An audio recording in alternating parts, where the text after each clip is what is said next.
il y a tous les hauts cadres, toute une partie de l'armée saddamienne d'Irak sunnite qui est le noyau de cet État islamique. L'Occident, il faut lui reconnaître ça, il s'est bien instrumentalisé.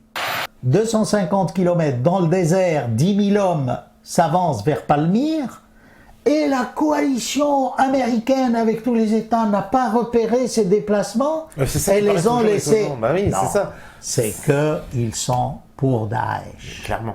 L'armée syrienne, son noyau, ça a été fondé par les Français. Les routes syriennes, ce sont les Français qui ont fait. L'État, le fonctionnement. Pourquoi la femme syrienne a été la première à voter parmi toutes les femmes musulmanes du monde? Parce qu'on était sous mandat français. Vous pouvez lire les articles de Robert Fist, c'est génial. Il est sur le terrain. Il vous décrit des batailles entre islamistes et armée syrienne à Alep.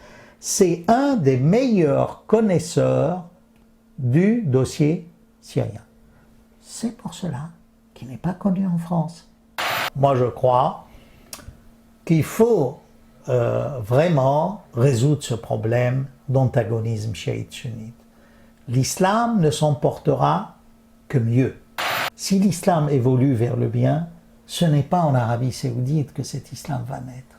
Il va naître sur la terre de Gaulle.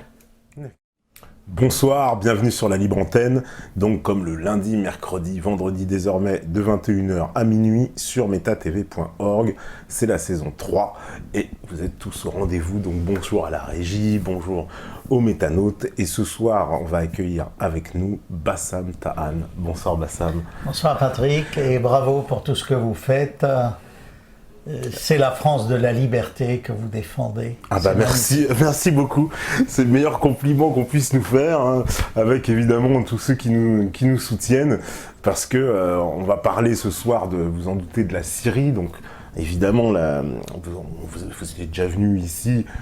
Une grande partie d'ailleurs du public vous connaît, on n'a plus à vous représenter une énième fois. Vous êtes prof de langue arabe littéraire dans des institutions les prestigieuses. Vous partez en retraite bientôt d'ailleurs, vous nous avez dit. Ça y est, c'est fait. Ça y est, c'est fait, voilà. Donc, et vous êtes aussi, bien sûr, au demeurant, un spécialiste de la Syrie. Vous êtes syrien d'origine, vous-même, finalement. Et donc, vous connaissez particulièrement bien, évidemment, les enjeux et la situation dans cette région du Proche-Orient qui est tellement ensanglantée maintenant depuis j'ai envie de dire, presque depuis 60-70 ans, en fait, depuis la fin de la Seconde Guerre mondiale, on ne cesse... Même la première. Même depuis la première, voilà. Depuis la révolution arabe ouais. de 1916, où le shérif de la Mecque, Hussein, le Hachémite, s'est révolté contre l'Empire ottoman. Les Anglais lui avaient promis un grand État, ou même un califat, hein. C'est la correspondance célèbre qu'on appelle de MacMahon, où il a écrit, et puis évidemment il s'est fait avoir par Sykes-Picot, qui était un accord entre Français et Anglais, secret, qui se partageait, et qui finalement a profité à instrumentaliser cette révolte des Hachémites de la Mecque qui ont été rejoints par beaucoup de révoltés révolutionnaires de l'époque contre les Turcs. Et là, puisque on va être amené à parler de djihad, le shérif de la Mecque a décrété le djihad contre les Ottomans qui eux-mêmes étaient musulmans. Et ça, vous voyez, les Turcs d'aujourd'hui, ou depuis 1916, qu'on appelle la révolte arabe ou la révolution arabe, entre guillemets, n'ont jamais gobé, n'ont jamais pardonné.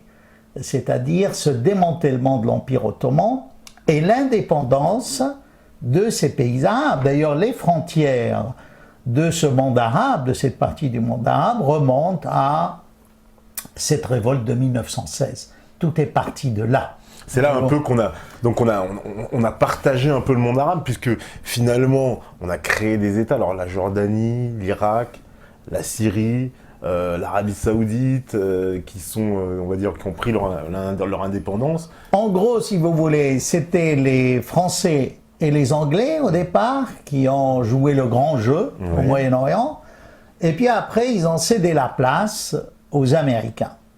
La date qui va vraiment tout chambouler et faire entrer en jeu les États-Unis, c'est 1956, la guerre du Canal, où l'Angleterre et la France vont découvrir qu'elles ne sont plus de grandes puissances. Ce sont les États-Unis et l'Empire soviétique de l'époque qui étaient les maîtres du monde. Pour rappeler un peu, c'est Nasser nationalise le Voilà, canal de Suez, voilà. qui était une concession franco-britannique, on va dire. Exact. Et donc les deux puissances décident d'intervenir et d'envoyer donc un corps expéditionnaire pour reprendre le canal de Suez. Et ça, sans l'autorisation des Américains qui ne voulaient pas de cette guerre de 56. Alors bon, on ne va pas s'attarder sur la guerre de 56. Non, mais bon, c'est des détails à revenir un peu pour si vous voulez, ouais. oui, ce qui est intéressant, c'est que en 56, pour ce qui est de la France, elle a perdu le monde de la francophonie. Et pourquoi on s'est engagé contre Nasser? C'était à cause de l'Algérie. Parce que tout le monde savait que Nasser était un nationaliste arabe, socialiste, pour l'unité du monde arabe, et il s'était engagé à libérer toute partie de cette grande patrie arabe du colonialisme. C'est pour cela qu'il a aidé l'Algérie, et ça, la France de l'époque ne pouvait le tolérer.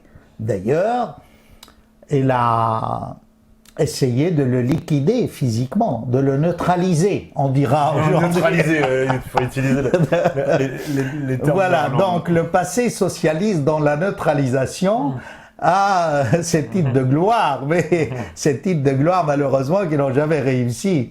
C'est-à-dire, on a essayé d'assassiner Nasser, on a joué un coup d'État contre lui pour le liquider physiquement, mais à cause d'un problème de communication, l'opération est tombée à l'eau. On n'a jamais réussi.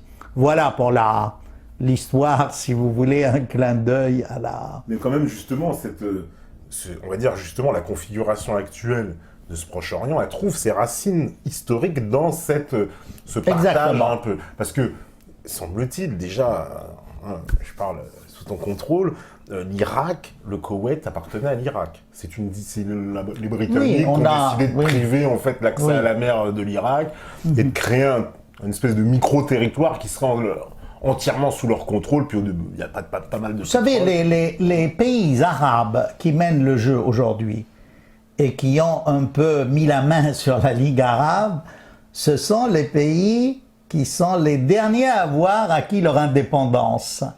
Et à savoir, le Qatar, c'est le Koweït, les Émirats, vous voyez, c'était des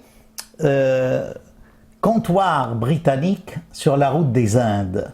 Parce que ce qui intéressait les Anglais à l'époque, ce sont les Indes. Et sur cette route des Indes, il y avait des comptoirs. D'ailleurs, la famille qui gouverne le Koweït, c'est la famille qui était collabo, entre guillemets, des Anglais, qui est devenue... On a mis sur le trône, quoi. Voilà, c'est un commerçant qui commerçait avec les Anglais. La famille Sabah, c'est ça, ce sont les Anglais qui l'ont créé. C'est pour ça, il en est de même du Qatar et tout ça. C'est pour cela que vous voyez, une fois, moi, en faisant de l'humour à la télé en arabe, j'ai dit au prince du Qatar, parce que le prince du Qatar s'appelle Monsieur Deuxième, second. Hein? Tani, al-Tani, c'est-à-dire les seconds.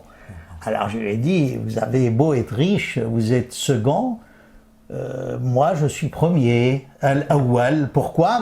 Parce que la Syrie est le berceau de l'humanité, et que dans cet ordre, quand même, c'est un des États les plus vieux au monde, la Syrie.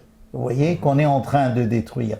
Mais vous faites bien de rappeler cette histoire de 56, parce qu'en fait, la collusion des Américains avec l'islam ultra-orthodoxe des frères musulmans remonte à cette période. C'est une vieille histoire fausse. Voilà, c'est bien de on a joué la carte des frères musulmans après l'assassinat du fondateur, Hassan el-Banna, sa famille s'est réfugiée à Genève, où au départ c'était les Américains qui les aidaient. Puis à un moment donné, l'Arabie saoudite jouait le même jeu.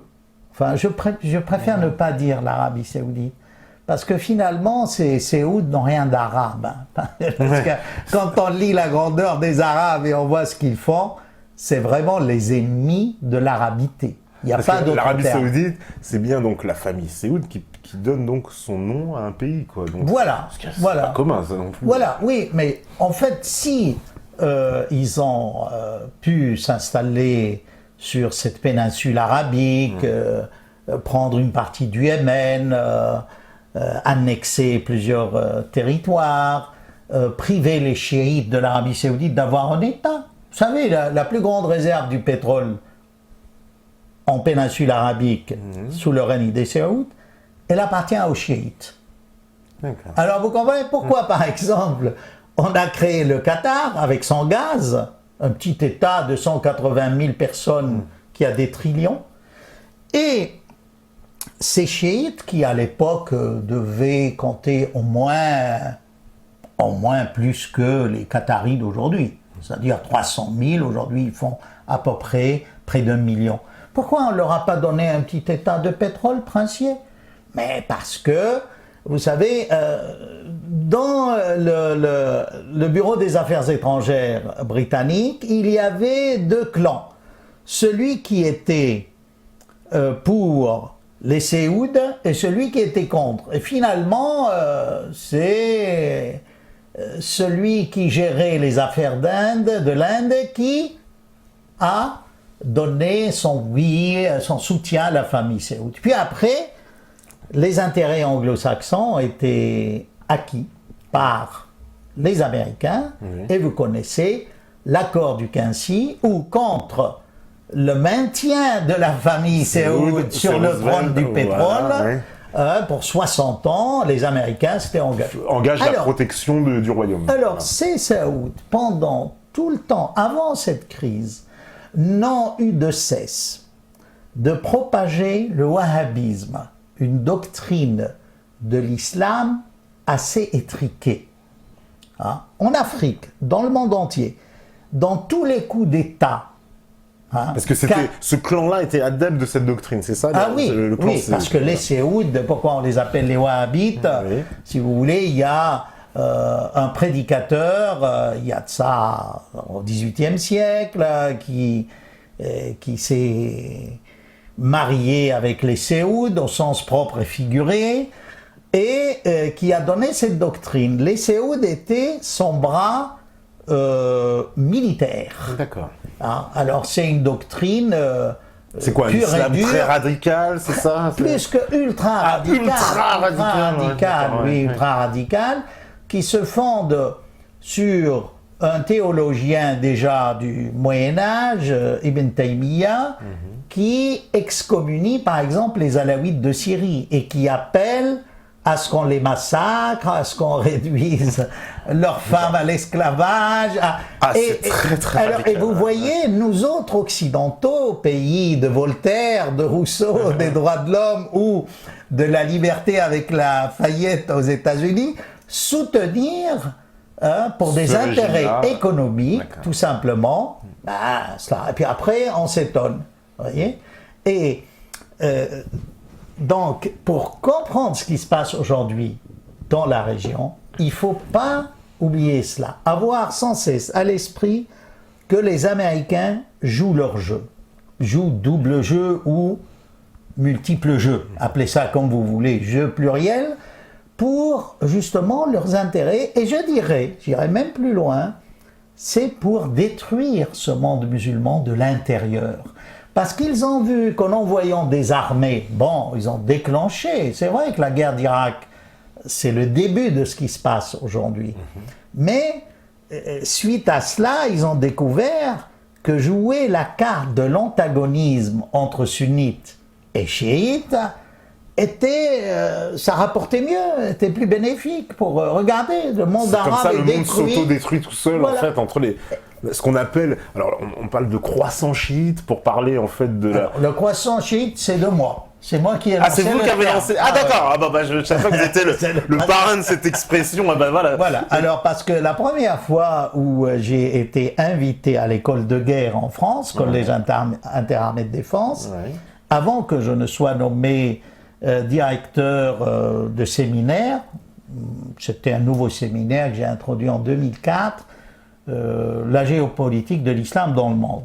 Alors, ils m'avaient entendu à Radio Classique parler, puis ils m'ont contacté au lycée Henri IV, me demandant si je voulais donner une conférence à toute la promo, c'est-à-dire dans le grand amphi du collège interarmé, là, au pied du Champ de Mars, l'école de guerre.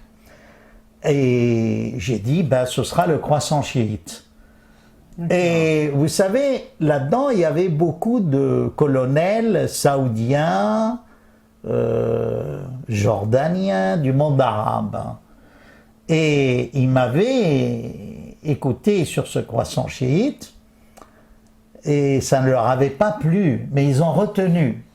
Et c'est quelques mois après que le roi Abdallah de Jordanie a utilisé le terme de croissant chiite. Nous sommes entourés de croissants chiites. Alors, le terme, l'expression a eu une fortune extraordinaire parce qu'il était employé par un roi sunnite descendant du prophète et qui voyait un danger chiite dans la région. Et ça vous explique son engagement anti-Assad aujourd'hui en envoyant des rebelles formés par les services secrets français en Jordanie. Dès que Fabius a mis les pieds tout au début de la crise, soi-disant, vous vous souvenez, ils ont envoyé un hôpital militaire. Et moi, j'avais eu l'audace à l'époque de dire sur BFM TV dans l'émission de Bourdin, excusez-moi de me citer, hein, non, mais... j'avais dit que je ne fais pas confiance parce que celui qui a été responsable du Rainbow Warrior, comment on voilà, le scandale du Rainbow Warrior. Voilà, il est là, je doute fort que ce soit uniquement un hôpital. D'ailleurs, j'ai eu vent que les lits étaient vides et qu'on faisait autre chose que de recevoir des blessés syriens. Bon, je dis ça, c'est pas, si vous voulez, régler des comptes. Je n'ai pas de non, parce que de toute façon, j'ai presque envie de dire, l'histoire vous a donné raison, puisque pour ce qui est de cet hôpital, je sais que même le directeur français de cet hôpital, depuis, il s'est largement exprimé, et il a dit que oui, ça servait de base arrière, on a soigné des rebelles. Il l'a déclaré dans des journaux. Ah bah je vous dis, il a déclaré dans des journaux, j'ai soigné des rebelles. Il déclare même, ce qui était encore plus étonnant, d'avoir soigné des rebelles français. On y reviendra justement, ça, sur ces filières un peu... Mais vous voyez, je trouve que, vous avez vu, le gouvernement, depuis le début de la crise syrienne, ne fait que reculer dans les déclarations et reconnaître des choses qu'il avait niées au début. Oui. On a beaucoup évolué, parce que la crise en Syrie, disons-le bien, ça fait plusieurs années maintenant, on en est quand même à quoi, cinquième année de conflit. C'est la 5e année de conflit. Voilà, pour ce qui est des autres conflits de la région, hein, l'Irak, l'invasion avait commencé en 2003, et puis j'ai envie de dire, on n'est pas sorti de cette guerre d'Irak, qui avait commencé, si on veut reprendre les racines un peu plus en avant, avec la première guerre du Golfe, en 1991. Donc ça fait longtemps que les Occidentaux interviennent directement, militairement, et puis déstabilisent complètement les régions. Aujourd'hui, on voit bien que Bachar el-Assad est la cible. Clairement, le régime, en tout cas, parce qu'on nous dit, c'est qu'on n'arrête pas de nous asséner à longueur de temps dans les médias, le régime de Bachar el-Assad, de dictature, etc., sans jamais d'ailleurs regarder avec qui sont nos alliés, puisque comme vous l'avez précisé, c'est l'Arabie Saoudite, le Qatar, qui sont loin d'être les parangons de démocratie et de, je pense, des vertus des droits de l'homme. Même si l'Arabie Saoudite, je ne sais pas d'ailleurs si vous avez suivi, il a été nommé à l'ONU, au Conseil des droits de l'homme. Ça, c'est la dernière. Ça, c'est une blague, visiblement. C'est la plus belle blague, là, au sommet, aux Nations Unies, pour le Bureau des droits de l'homme. Pour le Bureau des droits de l'homme. On nomme un pays qui décapite, qui viole les femmes martiniquaises ou aux Philippines ou des îles c'est affreux. Enfin, franchement, c'est l'ironie de l'histoire. Bon, je sais pas comment ils vont prendre ça. Mais pour revenir, si vous voulez, au rôle de l'Arabie Saoudite et du Qatar, c'est que on a monté ce Daesh. À l'époque, ça s'appelait pas Daesh. Et là, permettez-moi encore de me citer, c'était tout au début, avant que ça venait d'éclater en Syrie. Zawahiri, le numéro 1 d'Al-Qaïda aujourd'hui, a appelé ces forces d'Al-Qaïda et les musulmans du monde entier à aller en Syrie se battre contre le gouvernement légal de Bachar el-Assad. Ça, je l'ai dit dans une émission à LCI avec Michel Field, que tout ça c'était des islamistes. Et j'ai anticipé même avant en parlant de la Libye. On parlait de la Libye avant.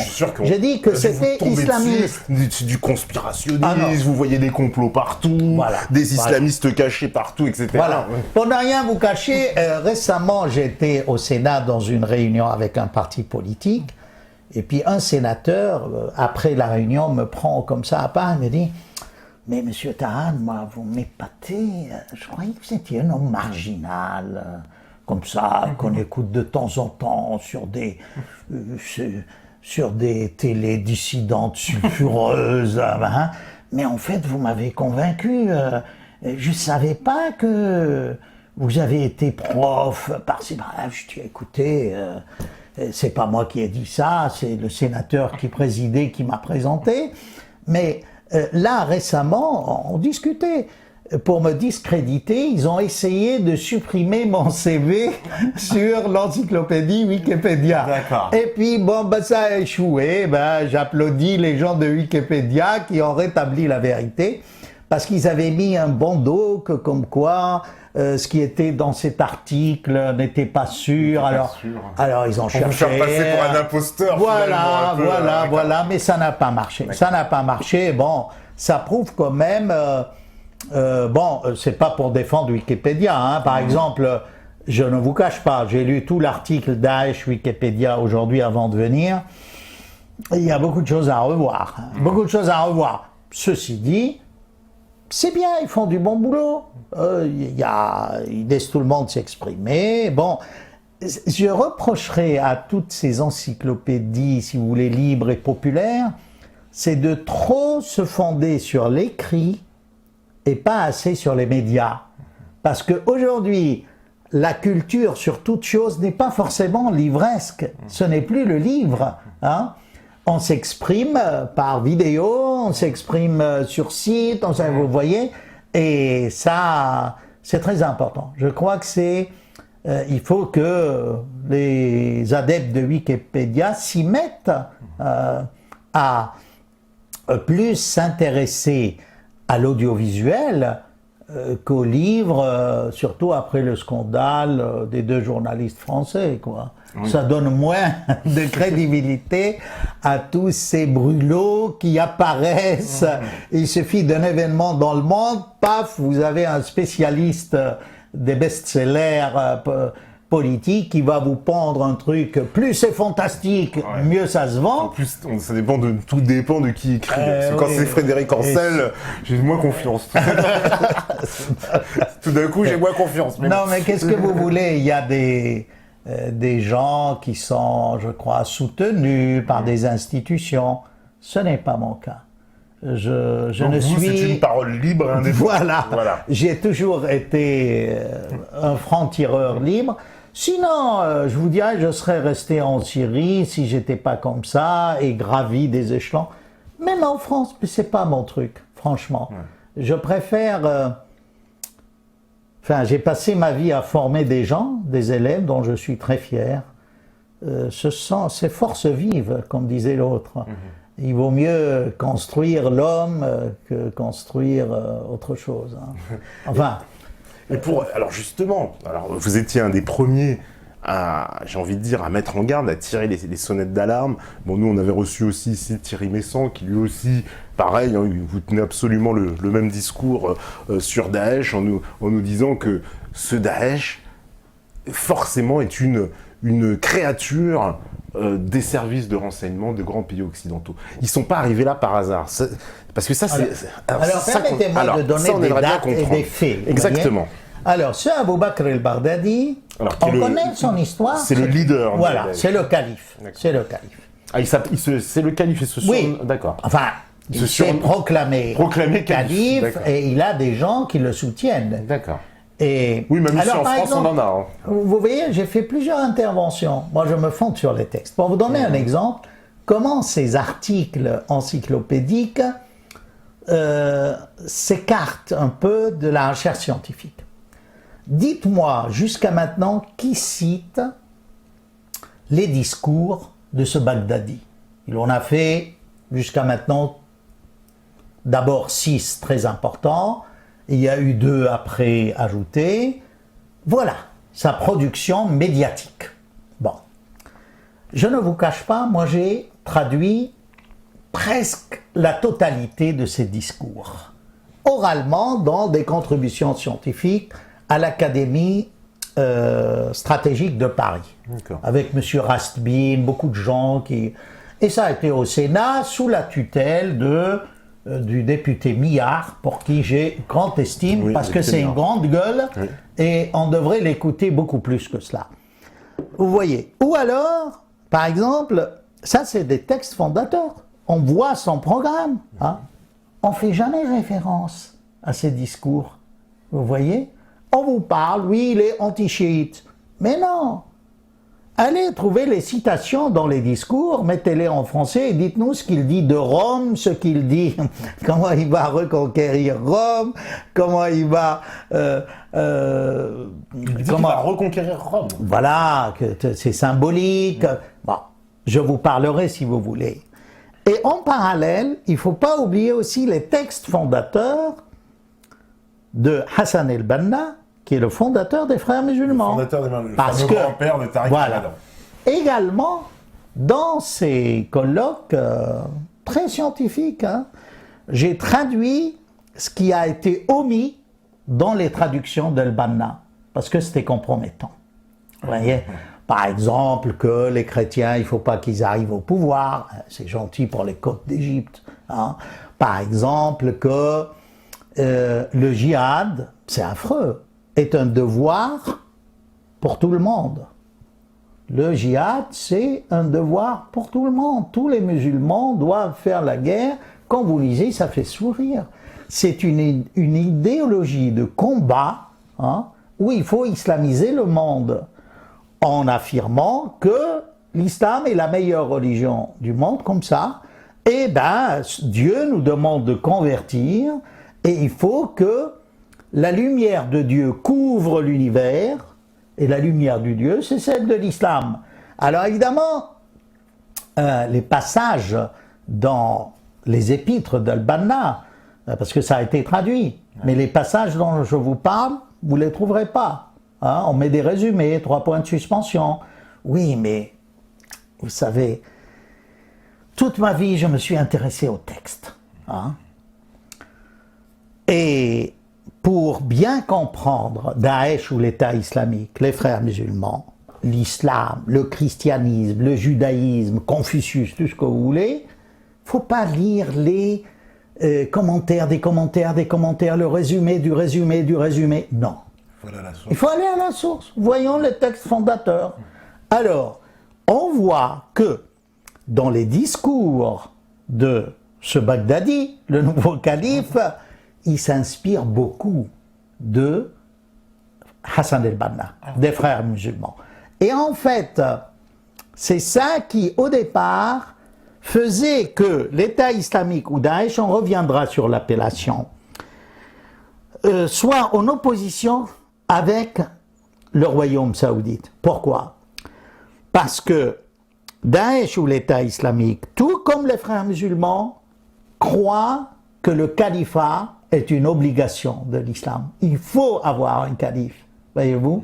Ce n'est pas le cas des Saoudiens, parce que si vraiment il fallait un calife et imposer ça comme une obligation, peut-être qu'il en serait écarté, parce qu'ils n'ont rien à voir avec la famille du prophète. Ceci dit, la sunna ne vous dit pas que le calife doit être de la famille du prophète. C'est très contesté. On vous dit que non. Mais en réalité, oui. La majorité des califes à travers l'histoire descendaient du prophète. Et ça, c'est les contradictions internes de l'islam. Pourquoi les Saoudiens ne peuvent revendiquer aussi le califat? Parce que avant qu'il n'ait cette force de pétrole, ils étaient décriés dans les textes du Golfe à l'océan, du monde musulman. Voyez-vous? Et on a un cher tunisien qui répond au fondateur Abdel Wahhab du wahhabisme, qui est avec les Saouds. Vous voyez, on a des réfutations de la part des chiites, de la part des sunnites modérés. On considérait pendant 2 siècles les Saoudiens comme une hérésie de l'islam.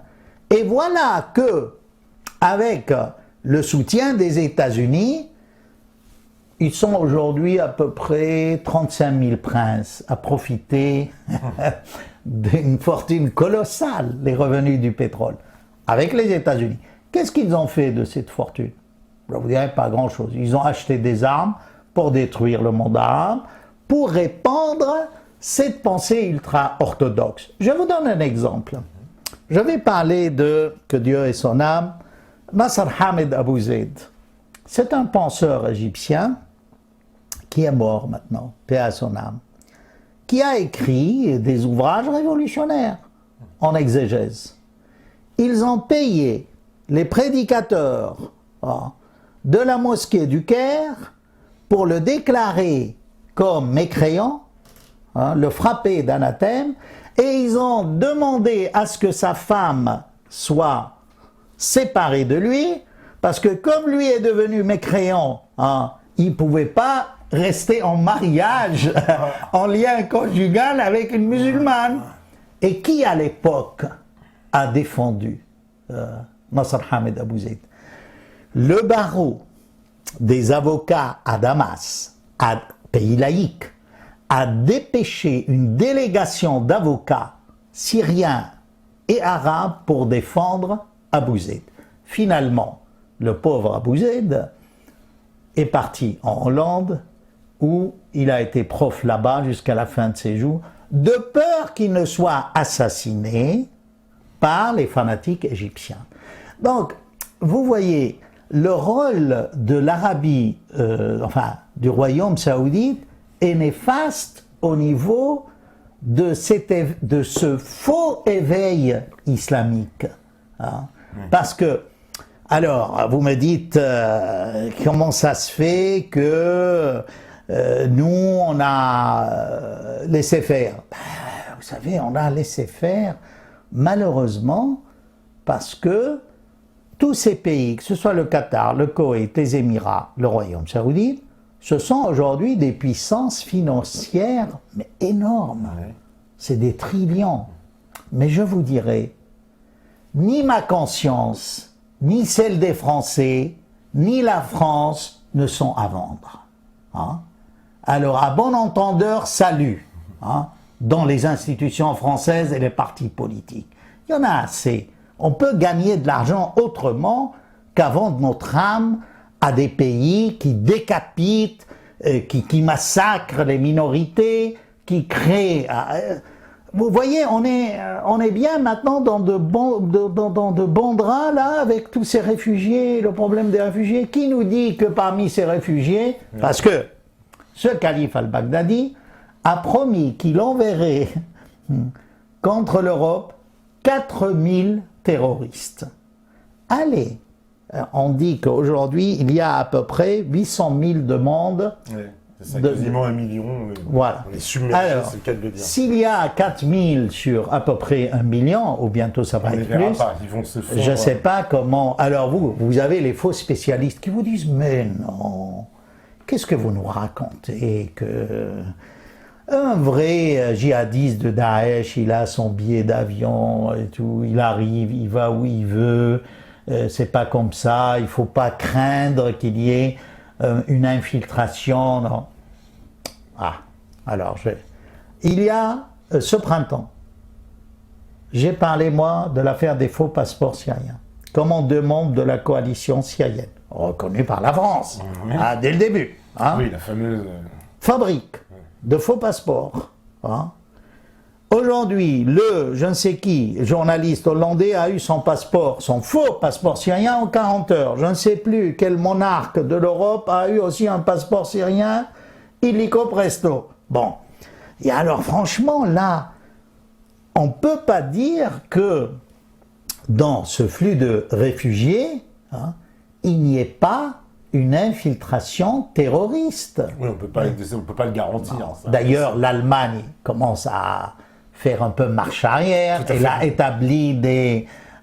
vous voyez, ce qui est embêtant dans toute cette histoire, c'est que les médias ont créé un mensonge sur cette guerre de Syrie. Ils ont tellement matraqué le public avec ce mensonge que eux-mêmes, à la fin, ne savent plus que c'est un mensonge. Ils le tiennent pour vérité et ils continuent et ils font rire tout le monde. Bien qu'il y ait eu des démentis, vous voyez par exemple, au début, moi j'ai dit que la France a donné des armes aux rebelles et que ces rebelles, soi-disant modérés, c'est comme ça que s'est formé Al-Nusra avant Daesh. Parce que, bon, pour résumer et simplifier, Al-Qaïda a une branche armée en Syrie qui est Al-Nusra. Les gens habillés en noir, qui ont massacré, qui sont passés par la Turquie et l'aide de la Turquie, que nous bénissons. Jusqu'à aujourd'hui, il n'y a eu aucune condamnation. Turquie, alliée de l'OTAN. Voilà, j'applaudis l'Allemagne qui a décidé de retirer ses missiles patriotes et sa légion allemande de Turquie.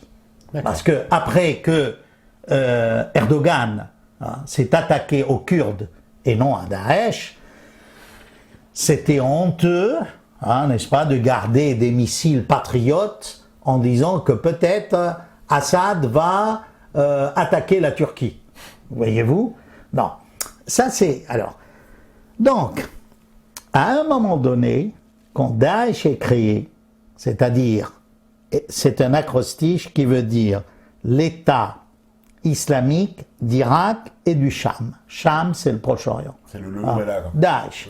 Et souvenez-vous, à l'époque, dans les médias français, on n'arrêtait pas de nous dire c'est Assad qui a créé Daesh. Oui. D'autres disaient regardez, il y a un che à la fin, donc c'est les chiites. Vous voyez cette hantise de diaboliser l'Iran et les minorités musulmanes qui ne sont pas, qui suivent pas le wahhabisme. Mais attendez, le wahhabisme lui-même ne représente pas la majorité, c'est une hérésie qui est imposée par l'argent du pétrole et les armes américaines. Vous voyez? Alors, donc, cette histoire de Daesh, quand la France a donné des armes à des rebelles soi-disant modérés, à un moment donné, c'était au plus offrant. Ils ont vu que les autres en feraient plus. C'est pour cela qu'on ne peut plus parler d'armée syrienne libre. D'ailleurs, elle n'a jamais vraiment existé. Oui, la fameuse ASL. Voilà. Alors, soi-disant, qui serait une armée composée de la défection d'une partie de l'armée syrienne. Mais ce que beaucoup contestent, parce que visiblement, il serait très très peu à avoir fait défection. Il y aurait un ou deux généraux apparemment, mais c'est tout. Il n'y aurait pas eu tant de monde que ça. Oui, d'ailleurs, vous vous souvenez comment on nous annonçait des défections en cascade qu'on n'a jamais vu. Qu'on n'a jamais vu. Des diplomates. Jusqu'à, on arrive à paroxysme, c'est l'histoire de France 24 avec l'ambassadrice de Syrie qui aurait démissionné. Puis tout ça était une opération de manipulation grossière. Oui, vous voyez, donc les médias continuent dans le mensonge et franchement, je me demande s'ils sont capables intellectuellement maintenant de revoir leur position. Parce que ça vous explique pourquoi beaucoup de gens ne sont pas invités à la télé. Parce qu'ils les mettent un peu... Ils leur donnent mauvaise conscience, des marres. Il y a une espèce de taser idéologique parce que quand vous essayez d'expliquer, par exemple, quelqu'un comme vous qui viendrait en disant, bon bah voilà, on soutient des terroristes en Syrie, on va vous dire, ouais, bah alors dans ce cas, vous soutenez Bachar el-Assad, vous êtes un fasciste, en gros, vous êtes... C'est-à-dire, on essaye de vous coller en disant, bah vous soutenez Bachar el-Assad, de toute façon, c'est vous le fasciste, et on n'entend pas ce discours, mais attendez, on est en train de donner des armes à des gens qui, finalement... Voilà, moi, je ne prends pas parti spécialement pour Bachar el-Assad, je ne connais pas assez le dossier, mais ces gens-là m'ont l'air bien pire que Bachar el-Assad, et bien plus dangereux. Moi, je vous dis, je prendrais parti, vous voyez. Oui. Moi, j'ai des choses à reprocher à Bachar el-Assad, beaucoup de choses. Visiblement, le peuple syrien le soutient, moi, c'est ce que j'observe aussi. Mais selon les services secrets américains, 70% soutien. Voilà. Alors, ils vous disent...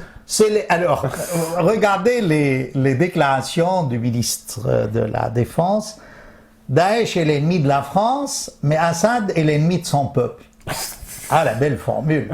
Mais alors, quand on sait que ce président, selon les rapports occidentaux des services secrets, est soutenu par 70% de sa population. Alors évidemment, par rapport aux déclarations du président de la République, c'est un peu un écart. On ne dit plus que c'est l'ennemi de la France. C'est déjà un pas en avant. Hein. Oui, parce qu'il faut rappeler que Fabius, il y a quelques années, appelait à sa mort.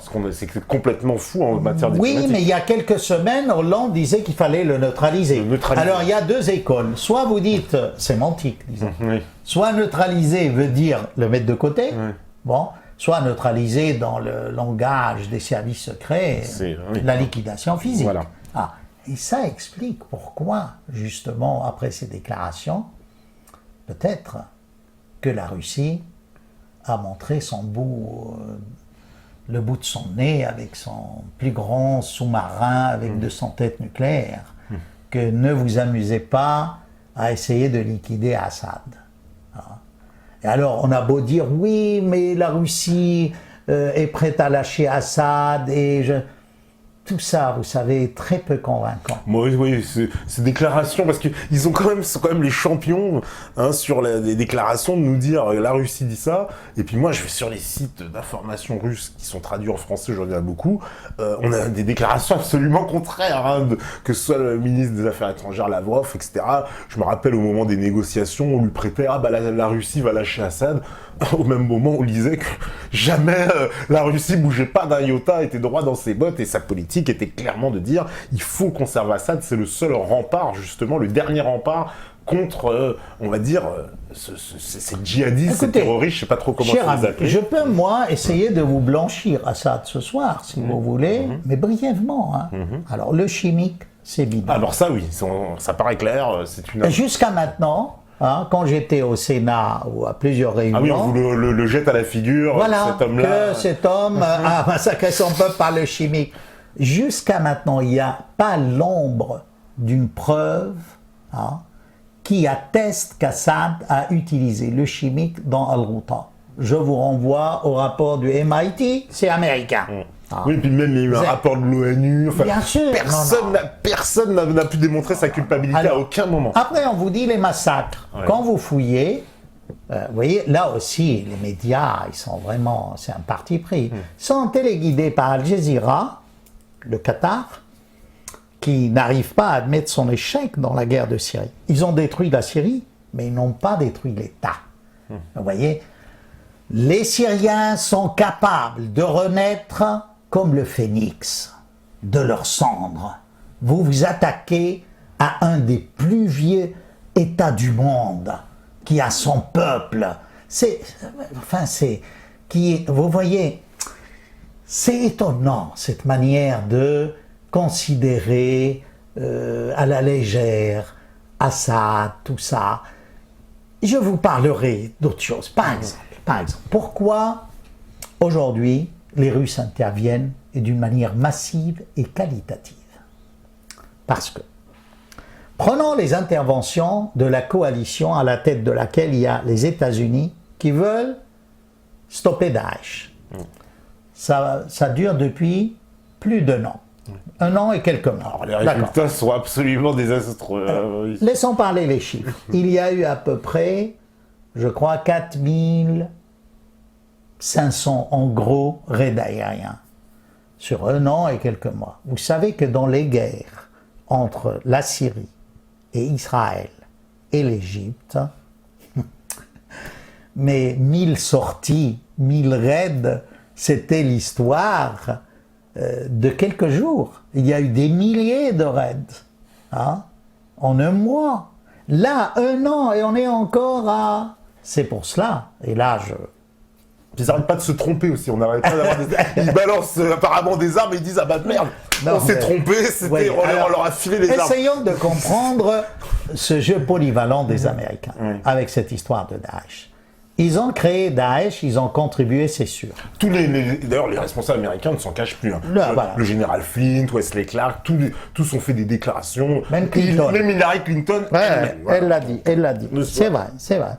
Alors, vous voyez, ce Baghdadi était en prison en Irak, dans une prison américaine en 2004. D'accord. En 2006, Daesh est créé, c'est-à-dire l'État d'Irak. Ça ne s'appelait pas Daesh. La Syrie n'était pas dans le jeu, le Cham. Vous voyez, le Cham, c'est la grande Syrie historique. En 2006, donc, comment on peut dire qu'Assad a créé cet État islamique alors qu'il existait déjà en 2006 en Irak?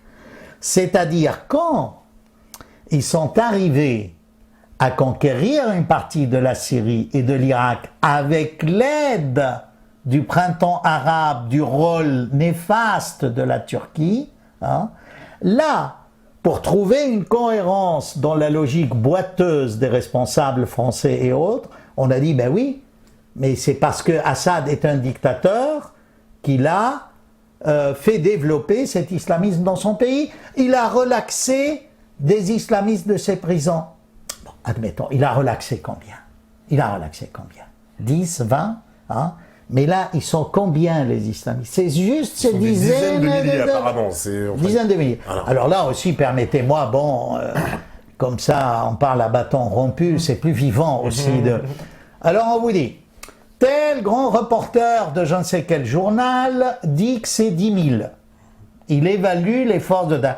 Mais dites-moi, d'où est-ce qu'il tient ces renseignements, ces 10 000? Il a été sur le terrain pour voir? Non, pas du tout. Alors, tel autre grand reporter de machin vous dit que c'est 20 000. Le maximum, c'est un Irakien qui a dit que c'est peut-être entre 30 et 40 000. Bon. Prenez tous les groupes islamistes qu'on a aidés, étrangers comme locaux, depuis le début de cette crise. Quand ils ont reçu tout cet argent du Qatar, des particuliers du Koweït, du royaume saoudien, des particuliers des Émirats, ils ont rejoint qui? Ils étaient mieux payés. Il faut voir que quand vous avez détruit un pays, comment ces gens-là vont gagner leur vie? Vous venez, moi j'ai des témoignages, on ramassait n'importe qui dans les quartiers populaires d'Alep en lui disant, mais c'était, prends 400 $ et tu te bats avec nous. Et il y allait. Ce sang, quand vous dites qu'il y a 40 000, c'est de bluff. Il y a tous les hauts cadres, toute une partie de l'armée saddamienne d'Irak sunnite, qui est le noyau de cet État islamique. Et c'est là où vous comprenez d'où est né ce mouvement d'État islamique. C'est en réaction contre la guerre de Bush. Donnez-moi 2 minutes. Très important. Donnez-moi 2 minutes. Oui. Bush disait qu'il veut installer la démocratie en Irak. Très bien. Il a fait l'invasion de l'Irak, ils ont fait des élections, les chiites étant plus nombreux, ils ont gagné les élections.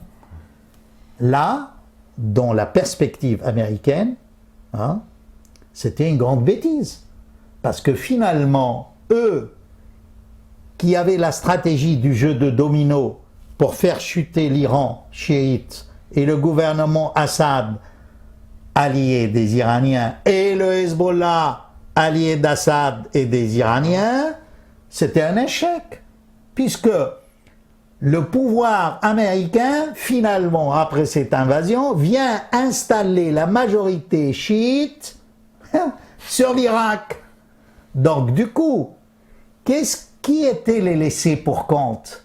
C'était les sunnites qui avaient le pouvoir. et ils avaient le pouvoir depuis la révolution arabe de 1916. Parce que comme l'Angleterre ne va pas pouvoir créer un État aux héritiers du shérif de la Mecque, à qui ils ont promis un État, ils vont donner à un de ses descendants le royaume d'Irak. Il faut se rappeler cette histoire-là. Vous voyez? Donc, ça a duré longtemps. Et même quand ce royaume d'Irak va être renversé par les bassistes et que Saddam Hussein va arriver, c'est encore des sunnites. Vous savez, il y a une logique minoritaire. J'en parle parce que moi-même, je suis minoritaire et je peux dire que toute ma vie, j'ai été exclu de diverses manières. Je n'entre pas dans la vie. Bien. La logique minoritaire, quand vous êtes une minorité, vous êtes plus actif, plus avant-gardiste, plus révolutionnaire, vous faites de la surenchère contre la majorité qui vous exclut. C'est souvent comme ça, sociologiquement et sociopolitiquement, qu'on explique l'ascension de minorités à la tête de certains pays. C'est le cas en Syrie. Les Alaouites ont souffert 1000 ans avant que le Baas, avant que la France n'admette Hafez al-Assad dans son académie militaire. Hafez al-Assad a été formé à la française, c'était un pilote de nuit, comme Saint-Exupéry. Hein? L'académie militaire de Homs, le noyau, c'est les Français qui l'ont créé. Ce sont les Français laïcs de la colonisation du mandat syrien qui ont amené tous ces gens ruraux du monde rural à devenir généraux. Et dans le paquet, il y avait beaucoup de minoritaires. Et dans le paquet, il y avait Hafez al-Assad, qui est sorti major de la promo. Vous voyez?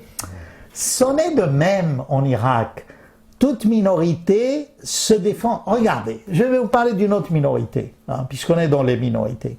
Regardez les Arméniens. Les Arméniens ont été massacrés en Turquie. Ils ont immigré, on les a reçus en Syrie. Mais 2-3 générations, hein, les Arméniens, ils tenaient l'économie, il y avait des ingénieurs, des artistes, des gens qui avaient des usines, qui ont quitté la Syrie, qui ont donné un élan économique au Liban, en Égypte. C'est une minorité persécutée. Il y a une logique minoritaire, voyez-vous. Et ça, justement, permettez-moi de dire que comme la majorité du monde arabo-musulman est sunnite, c'est de là que proviennent les problèmes entre majorité et minorité au pluriel. Quand on a commencé à massacrer les chrétiens d'Alep, il y a de ça 3 ans, j'ai été invité à une réunion avec des gens qui voulaient défendre les chrétiens. Le discours que j'ai tenu, vous pouvez le voir, il est sur le net. J'ai dit, être chrétien aujourd'hui en Syrie, c'est être yézidi. Les yézidis, à l'époque, n'étaient pas encore massacrés. Mais en tant que minoritaire, je sais que si on a commencé par les Arméniens d'Alep et les chrétiens d'Alep, ça allait aboutir aux autres minorités. C'est-à-dire les yézidis, les chiites, les druzes, et ainsi de suite. Mais le drame des drames, c'est que face à cette montée fanatique de l'islam ultra-orthodoxe, qui est la grande minorité persécutée aujourd'hui? Ce sont les sunnites modérés. Hein? Parmi ces réfugiés, la majorité est sunnite. Mais parce qu'ils ne fuient pas Assad. Contrairement à ce qu'on nous dit, parce que ça, c'est ce qu'on nous dit dans les grands médias. Voilà. Alors un contre-argument. Si vraiment ces réfugiés étaient anti-Assad, bon, pourquoi, quand Assad s'est représenté aux élections, au Liban, toute la circulation était bloquée, on nous disait qu'il y avait près de 140 000 votants syriens qui voulaient aller voter. Si vraiment ces réfugiés du Liban étaient anti-Assad, pourquoi ils iraient voter? Vous voyez, du bluff, on nous martèle. Et puis après tout, ça relève maintenant de la psychothérapie, ce complexe d'Assad. je vois pas pourquoi, si un président élu par son peuple, s'il reste, hein, c'est un obstacle pour la démocratie. Mais alors expliquez-moi, pourquoi Assad, lui, dès le début, il s'est battu contre ces islamistes. Permettez-moi aussi de faire une parenthèse. Oui. Vous savez que par ma grand-mère, vous ne le savez pas, j'ai des origines arméniennes. J'ai demandé à aller voir à l'Élysée un conseiller du président, en tant que député arménien d'exil. Je ne dirais pas d'exil, parce qu'exil c'est un mot faux. Hein. Moi je me considère comme légal et je ne suis pas en exil, même si l'Arménie occidentale en Turquie, le pays des Arméniens, la Turquie l'a avalé, on n'en parle plus, il n'y a pas de génocide, on ne le reconnaît pas. De but en blanc, en discutant avec ce conseiller, ce haut conseiller à l'Élysée, qu'est-ce que j'entends? C'est ahurissant. Que Assad est l'allié de Daesh, c'est juste s'il n'a pas créé Daesh, c'est pour cela qu'il ne bombarde pas Daesh. Mais j'ai dit, enfin, franchement... Et puis après, alors, ce qui m'a vraiment choqué, j'étais avec le président du Parlement arménien. Hein. En partant, alors je dis à mon président arménien, je vous en prie, je le laisse passer. Alors le conseiller de l'Élysée me dit, vous vous êtes répartis les postes, quoi, dans ce mouvement arménien. Je dis, mais monsieur le conseiller, exactement comme vous, chez les socialistes, hein, vous vous êtes aussi répartis les postes, quoi. Pourquoi ce serait... Vous voyez, ça vous donne l'état d'esprit hein, d'un socialisme décadent. C'est dommage. Hein. Quand vous comparez les socialistes d'aujourd'hui au grand nom du socialisme français. Plus tellement de rapports. Fin 19e siècle. Les gens qui se sont révoltés contre les pogroms arméniens et autres.